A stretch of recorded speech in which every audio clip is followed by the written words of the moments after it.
Under the spotlight, but a world away from Hollywood, actresses Lori Loughlin and Felicity Huffman walking into court with no comment. Do kids know? Huffman entering with her brother, her husband William H. Macy, not charged and not by her side. Loughlin appearing more relaxed, waving to a fan at one point and smiling for the crowd. Both are charged with conspiracy to commit mail fraud. Neither have entered a plea.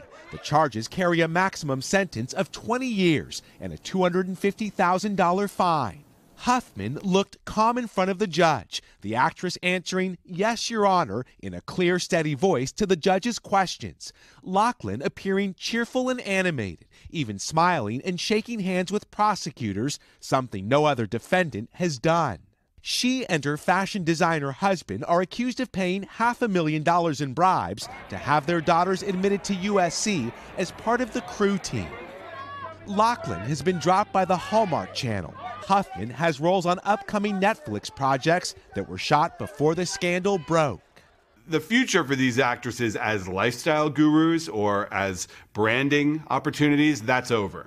But in terms of will they ever work again as actresses, I think there is a path back. Also in court, a parade of 10 other wealthy parents who prosecutors say conspired with William Singer to bribe test takers and college coaches in order to open side doors into prestigious universities. A Hollywood drama playing out in Boston, where the stakes are high in this real-life scandal.